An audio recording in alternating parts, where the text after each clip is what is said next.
नमस्कार भाई। मैं आपको फोर्थ ग्रेड के जो डॉक्यूमेंट्स वेरिफिकेशन है उसके कुछ कागज़ बता देता हूँ।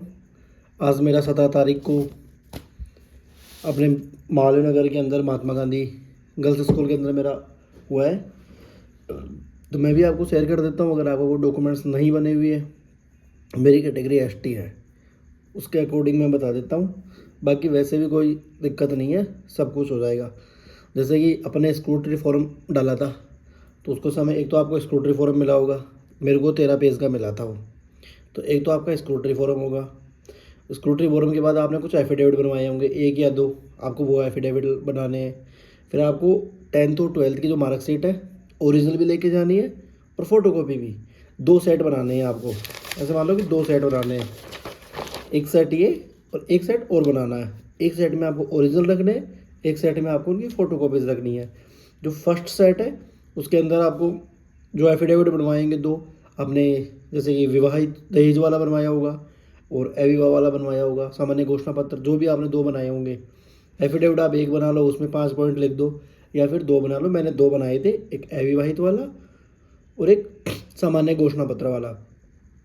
तो वो दो एफिडेविट लेने हैं। फिर आपने एक नमूना वाला बनवाया होगा, एक आपने वचनबंध वाला बनाया होगा, एक आपने संविधान की प्रतिज्ञा वाला। मतलब जो जो डॉक्यूमेंट्स आपने स्क्रूटरी फोरम के टाइम में लगाए थे, वो एक सेट ओरिजिनल बनाना है और एक सेट आपको उसकी फ़ोटोकॉपी करवा के एज इट इज़ आपको एक सेट वो बनाना है। अब करना क्या है, जैसे कि आपने मैं आपको बताना चाहता हूँ कि जैसे चेक लिस्ट आपने डाउनलोड करी होगी। चेक लिस्ट का जो फॉर्मेट है वो आपने डाउनलोड किया होगा। उसमें आपको सबसे पहले लगाना है स्कूटरी फॉर्म। स्कूटरी फॉर्म लगभग सभी के 13 पेज का है।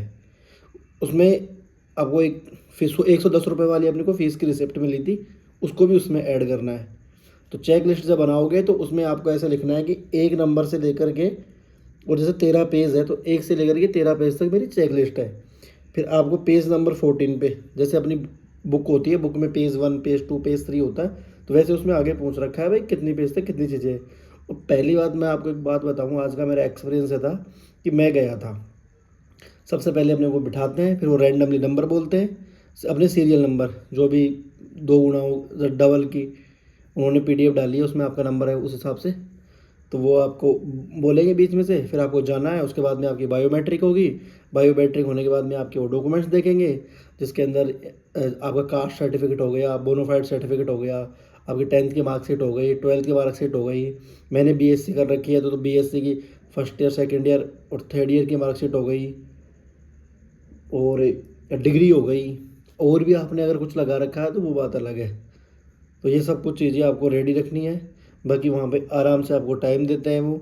अगर एक, हाँ, साथ में एक बंदा और लेकर के जाए, कोई भी आदमी जा रहा है, एक लड़का लेके जाए और अपने डॉक्यूमेंट्स ज़रूर लेके जाए पूरे। आपको आराम से वो टाइम देते हैं कि भाई ठीक है, आपकी ये कमी है तो आप इसकी फ़ोटो कॉपी बार वाले को बोल दो कि वो जल्दी से आपको फ़ोटो कॉपी करवा के ला के दे देगा। उस हिसाब से आप उनको अरेंज कर लेना। हाँ, और कोई भी भाई फ़ोटो ज़रूर लेके जाए, क्योंकि वो आपसे एक फ़ोटो ज़रूर लेते हैं वहाँ पे, जो उसको चिपका के और आपसे साइन करवाते हैं।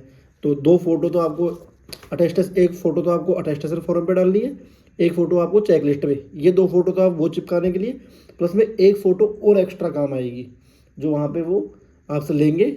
जैसे कि अपन एग्ज़ाम सेंटर पे जाते हैं, फिर अपने से फ़ोटो चिपका के साइन करवाते हैं, वो सेम प्रोसेस होता है वहाँ पे। तो आप इन 2 चीज़ों का ज़रूर ध्यान रखें। एक फ़ोटो का, क्योंकि आप फिर वहाँ फ़ोटो खिंचवाने बाहर निकलोगे। डॉक्यूमेंट्स तो आप पूरे ले जाओगे, बट फ़ोटो का ज़रूर ध्यान रखें। अपनी फ़ोटो ज़रूर लेकर के जाइए, अपना ओरिजिनल आधार कार्ड लेकर के जाए, उसकी फ़ोटोकॉपी भी उसमें लगेगी।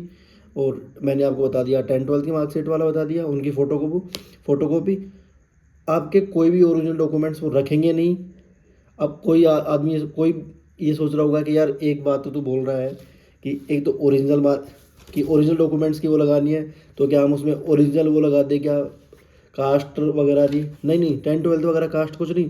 10th 12th की इधर भी फ़ोटो कॉपी लगेगी, इधर भी फ़ोटो कॉपी लगेगी। ओरिजिनल नहीं देना उनको, भाई ले मेरी ले ले, नहीं नहीं भाई, ऐसा थोड़ी है। ठीक है, तो आराम से जाओ, बिंदास होके जाओ। यही डॉक्यूमेंट्स चाहिए। स्क्रूटरी फॉर्म 13 पेज का, जो अपन ने यहाँ पे 2 एफिडेविट बनवाए थे वो एफिडेविट, अपन ने वचनबंध बनवाया था वो, अपन ने नमूना हस्ताक्षर बनवाया था वो, अपन की 10th की मार्कशीट, 12th की मार्कशीट, जो BA BSc कर रखा है वो वाली मार्कशीट, आपके पास BSc की डिग्री आ गई होगी या BA की डिग्री आ गई होगी वो डिग्री, ये सब कुछ अब लेकर के जाइए। आधार कार्ड, फ़ोटो ज़रूर लेके जाइए, क्योंकि आप बाकी डॉक्यूमेंट्स की तो फाइल लेके चले जाओगे मेरी तरह। मैं पूरी फाइल लेके गया था अपनी, फाइल लेके गया था। मुझे कोई अगर चीज़, हाँ, जैसे कि उन्होंने मेरे से सीरियल नंबर चेंज करवाए। अपन यहाँ पे कितना ही अरेंजमेंट कर ले, वो वहाँ पे जाने के बाद अपने से बोलते हैं नहीं इसको ऊपर लगाओ, इसको नीचे लगाओ, तो आराम से जा कर के वहाँ पे आप ये कर सकते हो, कोई दिक्कत नहीं। और दूसरी चीज़, ये जो स्टेपलर है ना, वो आपको धागा देंगे वहाँ पे, सारे डॉक्यूमेंट्स में छेद निकाल के, धागा डाल के और बांध के, और आराम से अंदर जाने के बाद कुछ भी नहीं है। हाँ, और जितने भी आप डॉक्यूमेंट्स की फ़ोटोकॉपी करवाते हो, जैसे आपने 10th की फ़ोटोकॉपी करवा ली, 12th की फ़ोटोकॉपी करवा ली, BSc BA की फ़ोटोकॉपी करवा ली, कुछ भी चीज़ की फ़ोटोकॉपी करवा ली, आप उस पर अपने साइन ज़रूर कर देना। जैसे कि सोचो ये 10th की क्लास का है, तो साहब इस पर मैं अपने साइन कर दूँ, ऐसे साइन ज़रूर करके सेल्फ अटेस्टेशन ज़रूर कर देना। बाकी वो चेक करते हैं, आराम से आपको टाइम देंगे। उसके बाद में वो आपको किसी कमरे में भेजेंगे जहाँ पे मतलब कि कोई टीम बैठी हुई होगी टीचर्स की, वो आपको लास्ट 5 मिनट या 7 मिनट लेती है। कोई घबराने की ज़रूरत नहीं है, आराम से जाओ। अगर नहीं हो रहा 10 मिनट ले लो, 15 मिनट ले लो, कोई ऐसा नहीं है कि साहब तेरा नंबर आ गया तू जा, ऐसा कोई सीन नहीं है। आराम से जाओ, बेस्ट ऑफ लक।